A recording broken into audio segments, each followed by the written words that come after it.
Hi guys, இன்னைக்கு நம்ம இந்த கன்னிபால் சீரிஸ் சீசன் 2 எபிசோட் 4 தான் பார்க்க போறோம். இந்த எபிசோட ஸ்டார்டிங் சீன்லயே நம்ம ஏஎல் கோட்டோ இருந்த வீட்டை தான் காமிக்கிறாங்க. ஆனா இப்போ அந்த வீட்டுல ஏஎல் கோட்டோ இல்ல. அந்த வீட்டுக்கு நம்ம ஹீரோக்கு ஹெல்ப் பண்ணாருல சின்னு, அவர் தான் வராரு. நம்ம சின்னு வரும்போது அந்த வீடே ஒரு மாதிரி அலங்கோலமா கிடக்கு, யாரோ அடிச்சு போட்ட மாதிரி இருக்கு. அப்படியே அந்த வீட்டை சுத்தி பாத்துட்டு இருக்காரு, யாராச்சும் இருப்பாங்களா அப்படி சொல்லிட்டு. அப்ப பின்னால அந்த ஒருத்தன் எழுந்து வரான். அதான் இதுக்கு முன்னாடி சீன்ல பார்த்தோம்ல, அவன் நம்ம சின்ன பிடிச்சி பயங்கரமா அட்டாக் பண்றான். ஆனா நம்ம சின்னால தாங்கவே முடியல. குழந்தைங்க இருந்த இடத்தையெல்லாம் யார் சொன்னது? இங்க இருந்த ஏஎல் கோட்டோவும் அவன் தூக்கிட்டு வந்த பையனும் எங்க அப்படி சொல்லிட்டு அந்த ஆளு நம்ம சின்ன கேக்குறான். நம்ம சின்ன எனக்கு அதெல்லாம் தெரியாது, நான் விட்டுரு அப்படி சொல்லிட்டு இருக்காரு. ஆனா அவன் கேட்கற மாதிரி தெரியல. உனக்கு தெரியாதா, அப்பனா நீ சாகு அப்படி சொல்லிட்டு ஒரு கோடாரி எடுத்து நம்ம சின்ன மண்டையில அப்படியே போடலான்னு வரான். டக்குன்னு ஒரு சவுண்ட் கேக்குது, அவன் எதுவும் பண்ணாதீங்க அப்படி சொல்லிட்டு. யாருன்னு திரும்பி பார்த்தா நம்ம ஏல் கோட்டவும் அந்த பையனும் ஒரு ஹிடன் கபோர்டு மாதிரி இருக்கு. அந்த கபோர்டுக்கு முன்னாடி தான் அவங்க ரெண்டு பேரும் இவ்வளவு நேரமா ஒளிஞ்சிட்டு இருந்திருக்காங்க. இவ்வளவு நேரம் இங்கேயா இருந்தீங்க அப்படி சொல்லிட்டு நம்ம ஏல்லையும் அவங்க பையனையும் அட்டாக் பண்ணலான்ட்டு வரான். இவங்களும் பயந்துட்டு அப்படியே நின்றுட்டே இருக்காங்க.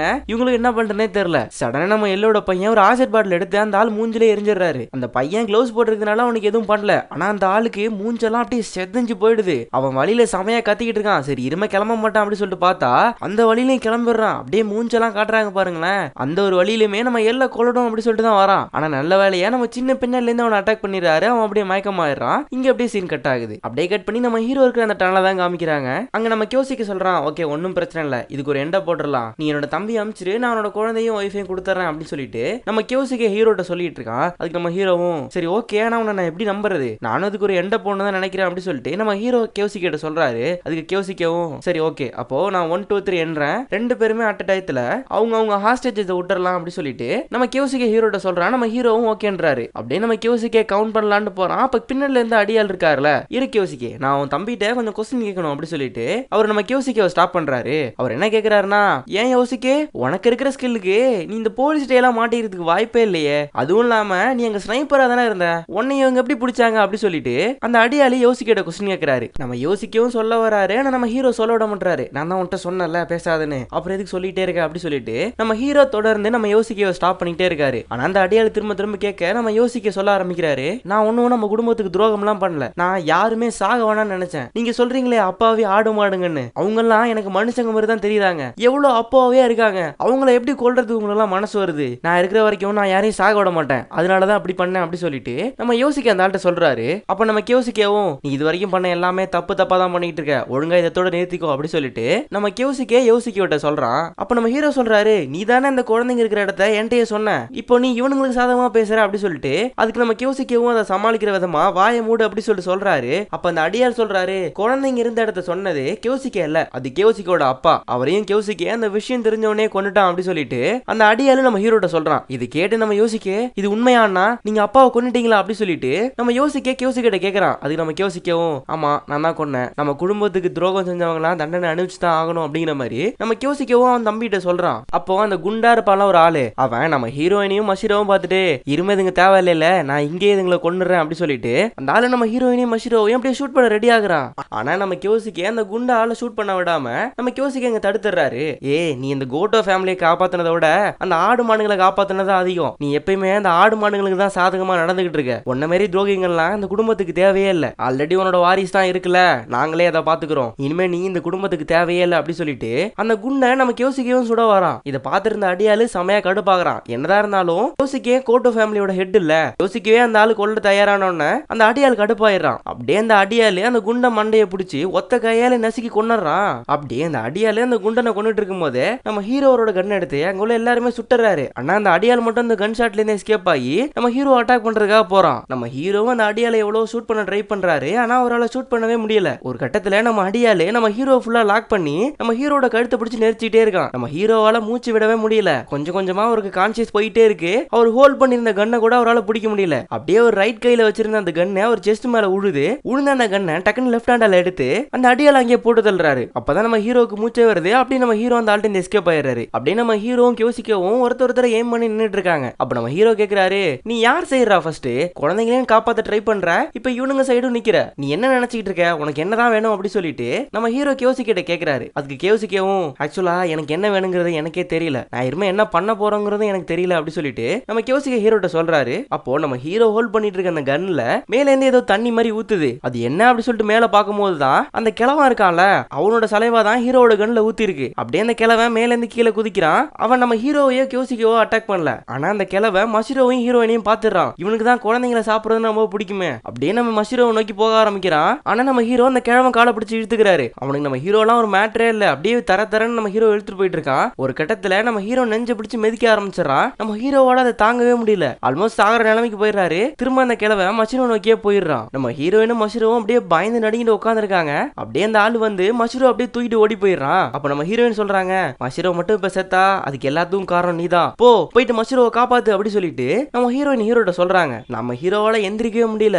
மஷிரோ நான் வந்துருவேன் மஷிரோ அப்படி சொல்லிட்டு அப்படியே ஒத்த காலால அசைஞ்சு எழிஞ்சு போயிட்டு இருக்காரு. அப்படியே கொஞ்ச தூரம் போனதுக்கு அப்புறமா நம்ம ஹீரோவுக்கு அப்படியே கண்ணெல்லாம் மங்க ஆரம்பிக்குது. நம்ம ஹீரோ கொஞ்சம் கொஞ்சமா கான்சியஸை விட ஆரம்பிக்கிறாரு. ஏன்னா அந்த ஆளு நம்ம ஹீரோட நெஞ்ச ரொம்ப பலமா அழுத்தி இருப்பான். அதனால நம்ம ஹீரோவுக்கு கான்சியஸே வர மாட்டேங்குது. அப்படியே நம்ம ஹீரோ மயங்கி விழுறாரு. நம்ம கியூசிக்கே பார்த்துட்டே இருக்கான், நம்ம ஹீரோவை காப்பாத்தலாமா வேணாமா அப்படி சொல்லிட்டு. இங்க அப்படியே சீன் கட் ஆகுது. அப்படியே கட் பண்ணி நம்ம ஃபாதர் இருக்காருல அவர் தான் காமிக்கிறாங்க.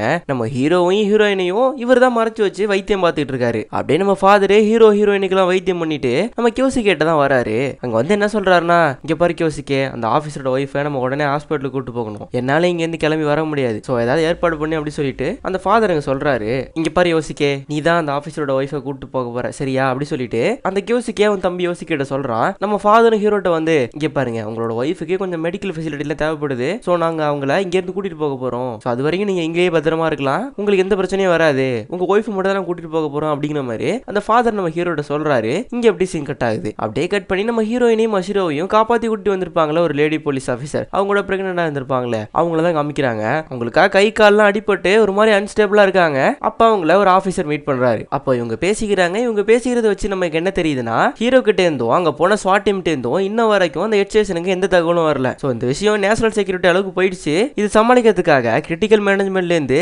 சாட் டீம்னு இன்னொரு புது டீம் வந்திருக்கும் அப்படிங்கிறதும் நமக்கு தெரிய வருது. அவங்க அப்படியே சாட் டீம் தான் காமிக்கிறாங்க. அங்க அப்படியே பரபரப்பா இருக்கு. அப்போ அவங்க ஹெட் ஆஃபீஸர் ஒரு சில இன்ஸ்ட்ரக்ஷன் எல்லாம் கொடுத்துருக்காரு. அவங்க ஏற்கனவே மீட் பண்ண ஆட்கள் எல்லாமே ஆர்ம்டு போலீஸ் ஆஃபீஸர். சோ அவங்களே அவங்க சமாளிச்சுட்டாங்க அப்படின்னா நம்ம அதை விட பவரா இருக்கணும். சோ அது மாதிரி தயாராகிங்க எல்லாருமே அப்படி சொல்லிட்டு அந்த ஹெட் ஆஃபீஸர் கூட வேலை பார்க்குற எல்லாருக்கும் இன்ஸ்ட்ரக்ஷன் கொடுத்துட்டு இருக்காரு. அப்ப அங்க உள்ள ஒரு ஆஃபீஸர், இந்த மாதிரி இன்னும் கொஞ்சம் ஃபோர்ஸஸ் எல்லாம் வர வேண்டியிருக்கு, ஒன்ஸ் அந்த ஃபோர்ஸ் இங்க வந்து இறங்கினோடனே நம்ம அந்த கூகு வில்லேஜுக்குள்ள பூந்தரலாம், அந்த கோட்டோட ஃபேமிலி மெம்பர்ஸையும் பிடிச்சிடலாம் அப்படிங்கிற மாதிரி அந்த ஆஃபீஸர் சொல்றாரு. இங்க அப்படியே சீன் கட் ஆகுது. சீஃப் நானும் அந்த கோட்டஸ் ஃபேமிலி சேர்ந்தவங்க தான் அப்படி சொல்லிட்டு உங்களை மீட் பண்றதுக்கு ஒருத்தர் வந்திருக்காங்க அப்படின்னு அந்த லேடி போலீஸ் ஆஃபீஸர் சொல்றாங்க.